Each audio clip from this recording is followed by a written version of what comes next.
Thank you, Mr. Speaker. It's my honor to be recognized to address you here on the floor of the United States House of Representatives. And I come to the floor today, Mr. Speaker, because this is the one-year anniversary of the date that a disparaging misquote in the New York Times was posted, January 10th of 2019, this being January 10th of 2020. And I'm hopeful that this new year we have, 2020, will bring about some clarity of vision on the part of my colleagues, the American people, and I don't know that I have as much hope for the press. But this day, a year ago today, I was misquoted by the New York Times. And the Times alleged that I had used three terms and asked, why does that language become offensive? Well, the truth is that it was a 56-minute telephone interview, a call on my cell phone. I didn't have a way to tape it, but I have a practice over the years. I've done interviews with about any kind of medium I can think of, and if I don't have a means to tape what I say to them, I make it a point not to repeat anything or say anything that I haven't already said to the press. That way, there's nothing new out there for them to take and manipulate it in the article. Well, when that phone rang that morning on would be the 5th of January 2019, if that's a Friday morning, about 8:35 in the morning, I took the call. And I would have preferred to have done it in the office, but sometimes you need to get some work done and move on to other things, and that was part of the incentive. The reporter for the New York Times told me that he had been assigned by his chief editor to write an article about how it is that the immigration policy that I have advocated for at least since the first days I came to this Congress and years before that, so sometime around 2000 or so, that immigration policy, build the wall, end birthright citizenship, enforce the rule of law in sanctuary cities, the list of other things that have been part of what I have championed along the way here in this Congress. He was assigned to write an article on how it was that our President Donald Trump had adopted my immigration positions and gotten elected on those immigration positions, and now the national debate was surrounding the very topics that I had talked about for so long. Well, so we embarked upon a 56-minute interview. He didn't have a tape, I didn't have a tape, and I know he didn't have a tape for a couple of reasons. One of them was, on an occasion or two, he asked me to carefully repeat the statement I had made so that he could type it down and get it accurate. That told me that's the ones that he's going to quote. It wasn't the one of controversy, however. And so subsequently, and then the second piece of it was, we asked him on the telephone in the following week, do you have a tape? His answer was, why do you want to know? And in that phone call would not answer the question as whether he had a tape. And we found out later on that he had admitted that there was no tape. And so we asked for his notes. He wouldn't release the notes. We asked him for the question that he had posed to me. And he wouldn't even speculate as to what the question was that he had posed to me in this 56-minute interview. He did assert that he can type as fast as anyone can talk, and he's highly trained on that and so skilled that the words would be perfect and so would the punctuation be perfect. Now, I'm here on the floor of this House of Representatives. We have some of the best stenographers in the world here. They get more practice in the House than anywhere else, and they talk slower in the Senate. And I've asked them, how fast can you type? A lot of them are about 130 words a minute on a conventional typewriter, and when they get to what I call the magic keyboard here, Mr. Speaker, then those words may go up to as many as 260 words a minute. And then I ask them, can you keep up with me when I am on a roll? And they say, no, we are always glad when you pause and let us catch up. These are the best there are anywhere.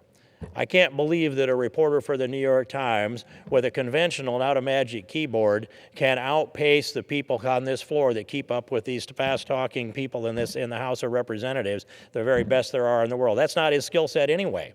And so when he asserts that he would type it up accurately with utter precision and the punctuation would be correct, even when I ask the best in the world, what about the punctuation? Does that come out to be perfect too? They'll say, no, I have to go back and listen to the tape and make sure we get that part of it right. And we will get the words right, but the punctuation may be in question. So I have great respect for the skill sets here. I do not respect the response that he gave in defense because it is not believable that a reporter can be on a telephone on the other end typing at a speed that can, with the kind of precision necessary to settle the kind of cases that we have here. Nonetheless, when that story came out on the 10th of January, things blew up here in this Congress, and I immediately put out a statement that should have shut all that criticism down. I put it out with clarity. I clearly rejected more emphatically than anyone in this House of Representatives has, including the resolution that passed the following week, more clearly than anyone else has, the idea of the odious ideologies of white nationalism and white supremacy. Those are ideologies that didn't exist in my environment, any place that I was in all of my growing up and formative years and my adult years and my time here in this Congress. And when our minority leader, Kevin McCarthy, asked for a meeting with me on the following Monday, that was his assertion that it has always meant the same thing. And I don't know how we know if it's language that's not been used or utilized.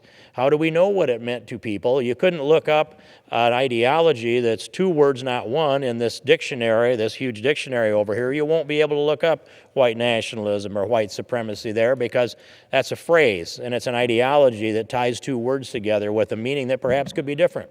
And so I had said in an interview with Dave Price, WHO-TV, in October 20th of 2018. He had asked me the question, what is a white nationalist? And I said, it might have meant something different 1 or 2 or 3 years ago, but today it implies racist. And so I knew that because I've been paying attention to the weaponization of language. And this is what the left has been doing. They've been calling people racist for 20, 25 years, and they've watched as Republicans, especially Southern conservative Republicans, curl up away from that kind of accusation and it shuts them down. And I recall the conversation that I related actually to the New York Times reporter in that 56-minute interview, and in my answer to the question, whatever it was that he asked me, what had happened in February of 2013. And that was an immigration meeting down the hallway over towards the Senate side where we had a discussion about immigration with 4 or 5 senators and 5 or 6 House members and some non-government representatives that were also there at the table and around the table. And it was the first time that I met Senator Ted Cruz.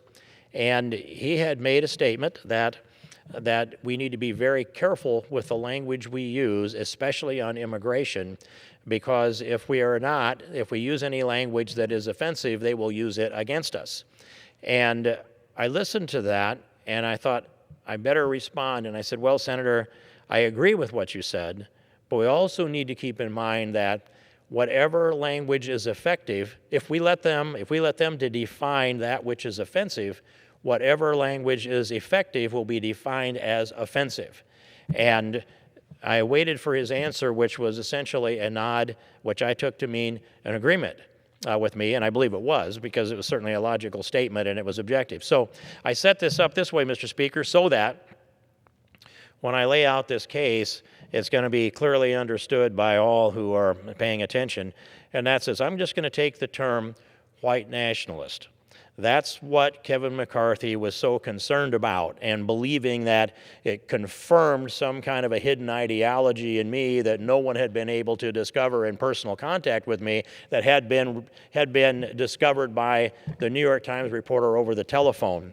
And he argued that the response I gave, that it might have meant something different 1 or 2 or 3 years ago, exposed that I didn't know that it was a negative connotation that had to do with white nationalism, that somehow or another he assigned another belief system to me, which is what generally the left does. And so I asked for 24 hours to disprove this. He said, you've got 1 hour, and walked out of the room. 1 hour. Well, it takes a lot of digging. I disproved it clearly, but not in an hour. So what I have here that I'd like to show you, Mr. Speaker, is this.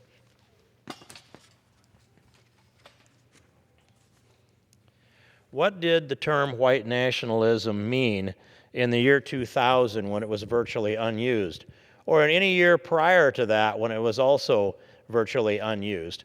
Then what did it mean in 2001, 2, 3, all the way up? You can see that it's virtually unused all the way up until it never even starts to move until 2015. This is a LexisNexis search of the term white nationalism or white nationalist derivatives of this term.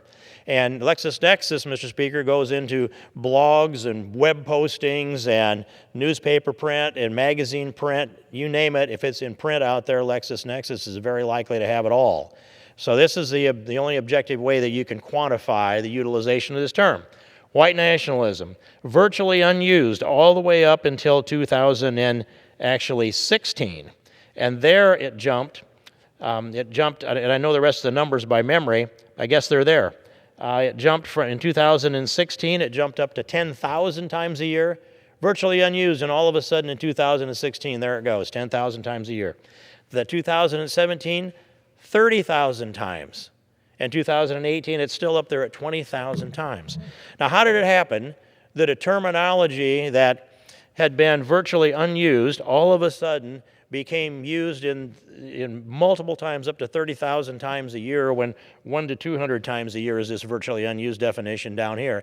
And how did it happen that this is the word that gets tagged on me? Is that an accident, Mr. Speaker? I don't think so.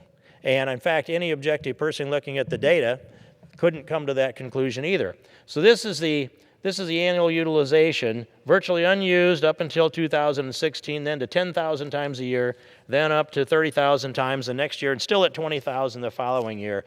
This is a weaponized term created by the left to attack conservatives with.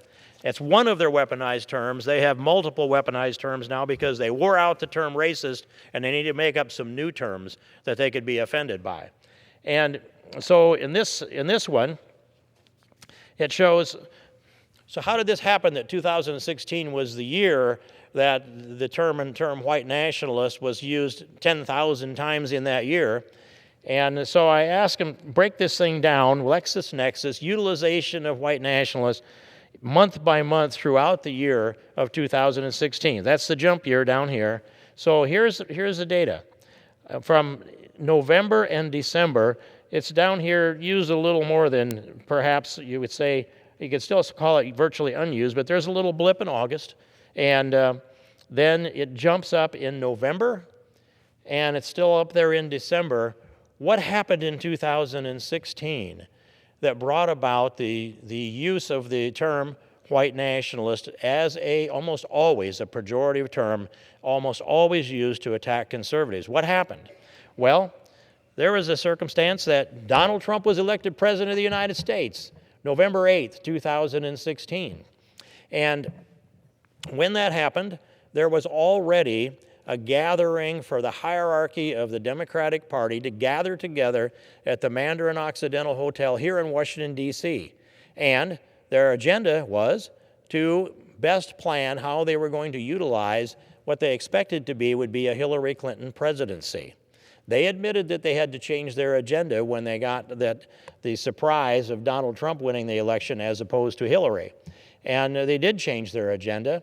But at the Occidental Hotel, by the way, led by George Soros, his face is on the front cover here of Politico's article that tells about this. There's several other articles, Mr. Speaker, but George Soros led on this. And so there they planned how they were going to deal with a Trump presidency, how they were going to try to handcuff and tie down and refuse and resist. And Mr. Speaker, if we remember what happened that came into our verbiage also, and I didn't run the LexisNexis numbers on this, but I am certain I'm right. Resistance movement would be also probably a little more used than white nationalists, but we might be able to define that as virtually unused until the conference at the Mandarin Occidental Hotel here in Washington, D.C. that started on the Sunday, November 13th, the Sunday after Trump was elected president. And there they planned how they were going to deal with the Trump presidency, how they were going to handcuff him, tie him down, resist. The resistance movement was born in that hotel by Democrat leadership led by George Soros, and no doubt funded by George Soros, and the executive director position is that was managing over all this was as a Soros, former Soros staff person. So they planned the resistance movement, and out of that also came some words to be weaponized: white nationalist, white supremacist, Nazi, fascist. That's what I was talking about in my interview with Trip Gabriel, as what had happened to weaponized language and how it was being used, assigned to people. We should never forget that we have the left in this country in particular, and I hope it's to a lesser degree, and I believe it is from the other side, assigns a belief system to people and then attacks them for the belief system that they have assigned. And they use the words that they've been assigned to use to assign to people for the belief system that they've assigned. And so what we have is virtually unused white nationalists here throughout all these years until we come to 2016. And then we have the events of November 13th, 14th, 15th, checking out on the morning of Wednesday, the 16th of November. That was taking place at the Mandarin Occidental Hotel. Clearly, somebody said, we're going to start using white nationalists against conservatives. Get to it. And they were at it while they were in the hotel, and it showed up with some 5,000 times in that little window of time there. That's now, if you wonder, well, maybe I'm not right on the date, Mr. Speaker. So I had them break down the month of November of 2016.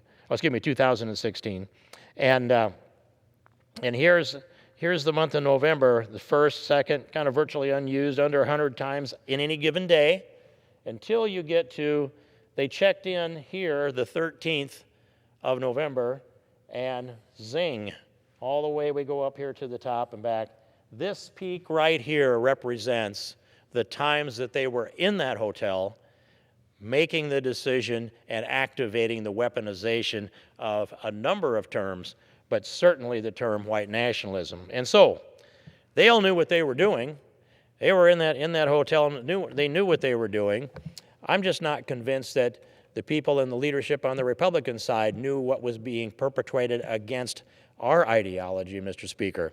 And because it seemed as though a number of my own leadership decided that they were going to jump on the bandwagon too, with no chance for self-defense. And I would reflect that, even if you go back through all of Christianity, if you go back through Judeo-Christianity, if you go back through Western civilization, if you go back through the foundation of American culture and civilization, you can go back to Jesus, you can go back to St. Paul.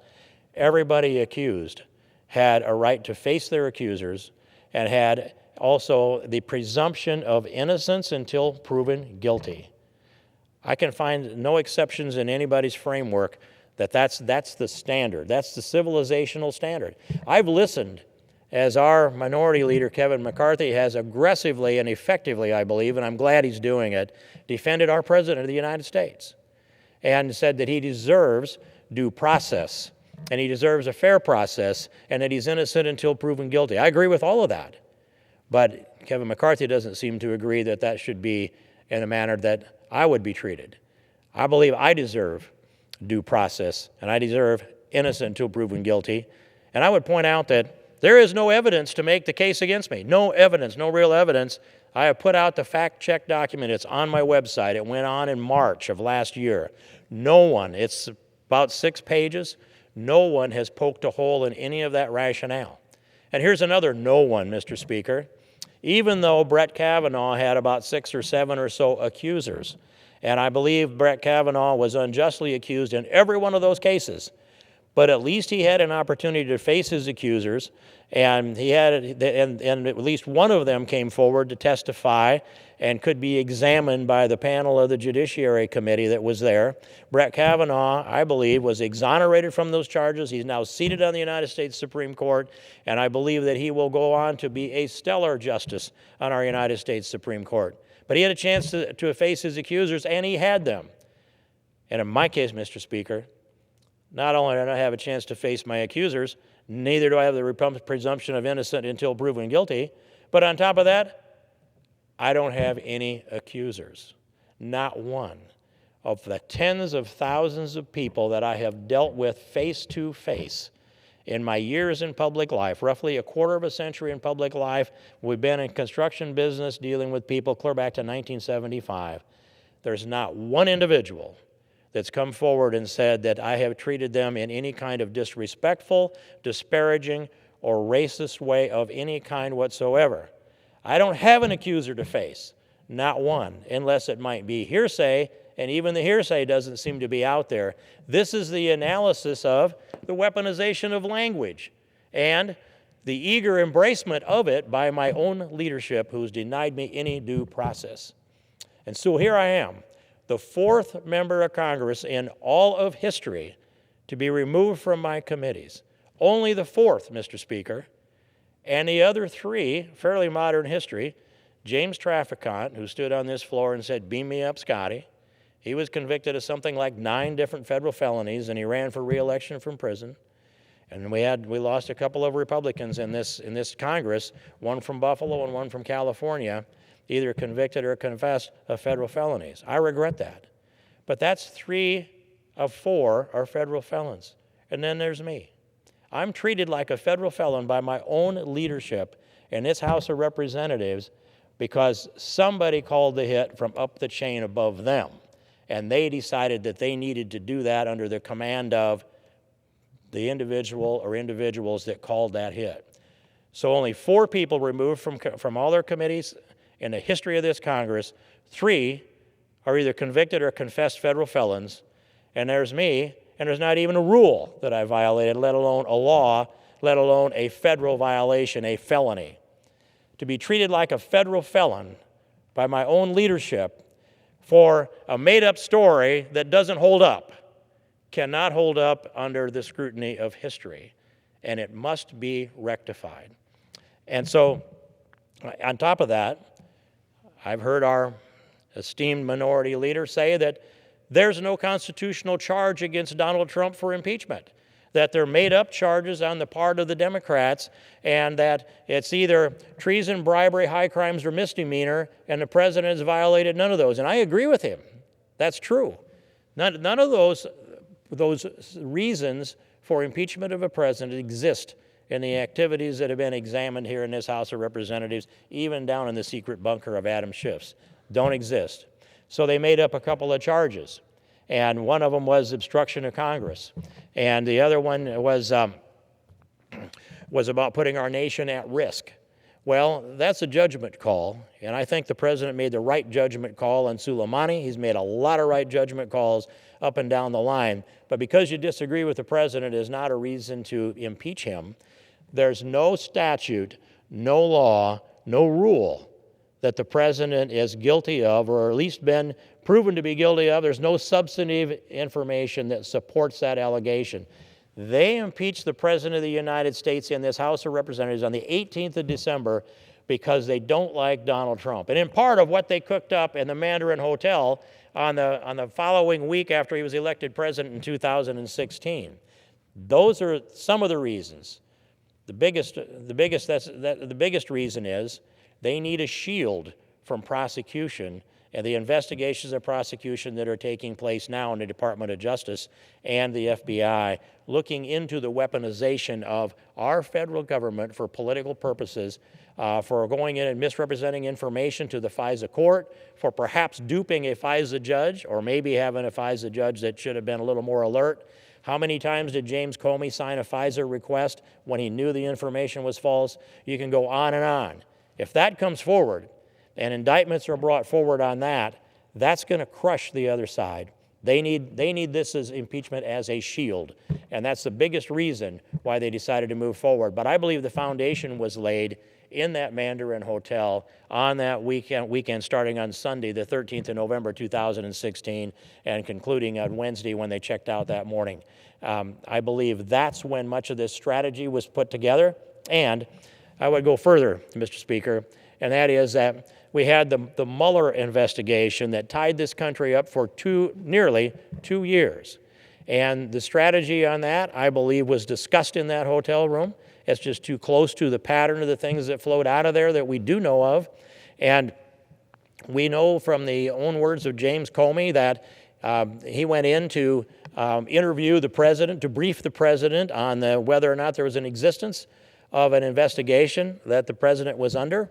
And out of that, he typed up his notes and handed them over to a professor at Columbia University with the directions or understanding that they would be leaked to the New York Times, with the objective of the leakage of those notes that were written up by James Comey was to bring about a special counsel to investigate Donald Trump for alleged nefarious activities in Russia, and that the special counsel was to be Robert Mueller. All of that was known before James Comey went in to brief Donald Trump. All that was known before to James Comey.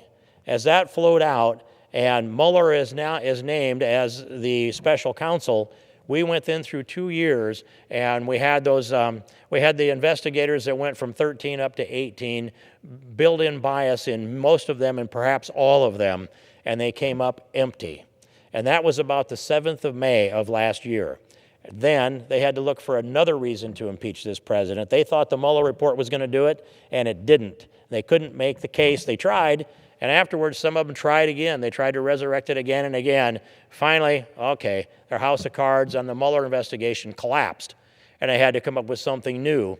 Well, then there's the phone call of July 25th of last year, which I've read through the transcript of that multiple times, Mr. Speaker.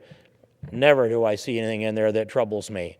And I believe that Professor Jonathan Turley, in his testimony before the House Judiciary Committee, when he said to the effect that if you had told George Washington that he could be impeached for a conversation he had, that his powdered wig would catch on fire. That's what we're dealing with.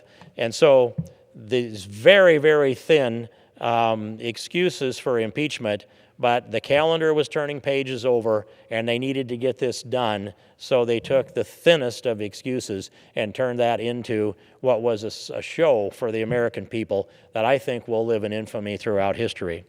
In my case, Mr. Speaker, I've clearly proven that these allegations are false. There's no rule that I've violated. There's nothing that's pointed to. There's nothing in history that says that there's a pattern in this Congress that the freedom of speech of a member of Congress, whether he's accurately quoted or not, can be disciplined by the will or whim of a leader in this House of Representatives. Everyone in this country has to have the First Amendment right, freedom of speech, religion, the press, and all of the rest of the rights that we have in the Bill of Rights. But to the chilling effect of the actions taken by the leader here on the minority in the House of Representatives chills the freedom of speech of everybody in here, at least on the Republican side, and everybody that is either running as a candidate in potentially a primary or aspires to run for office. The most principled people we have in this country will not want to submit to censorship by a leader that may or may not have enjoyed their support to get elected to that leadership position. That's a chilling effect, and the history of this is not going to go down very well as people examine what happened. There's much, much more to come out. But, Mr. Speaker, as I watch the clock tick down, I want to make the point that I've introduced a resolution here, and it'll have a number early next week, but it's just gone in the last few hours. This resolution's been, I've been waiting to drop it. I'm dropping it and introducing it on the anniversary of the misquote that got dropped on me 1 year ago today from the New York Times that allegedly launched this firestorm that's brought about these things that I have talked about. This resolution makes the case clearly that the New York Times could not be right and that I could not be wrong. And the balance of this was people wanting it to be true, and so they wrote it up so it is. This disproves the New York Times quote, and additionally, Mr. Speaker, I delivered that quote on the floor of the House of Representatives the following Tuesday in the fashion that I would have said it if I had actually said it. In other words, I would never tie together white nationalism, white supremacy, and Western civilization. No, Mr. Speaker, I would never do that because they don't fit at all together. The pejorative terms were Nazi, fascist, white nationalist, white supremacy, and I made the point there'd be a distinct pause, and I would start from the beginning and say, but Western civilization, how did that language become pejorative? Why did I sit in classrooms? Why all of that time being taught about the merits of our civilization? And this congressional record misquoted me exactly the same way that the New York Times did. This amendment fixes that, and I yield back the balance of my time. Gentleman's time has expired. Does the gentleman have a motion? Without a quid pro quo request, I move the House do now adjourn. The question is on the motion to adjourn. Those in favor say aye. Those opposed, no. The ayes have it. The motion is adopted. Accordingly, the House stands adjourned until noon on Monday next for morning hour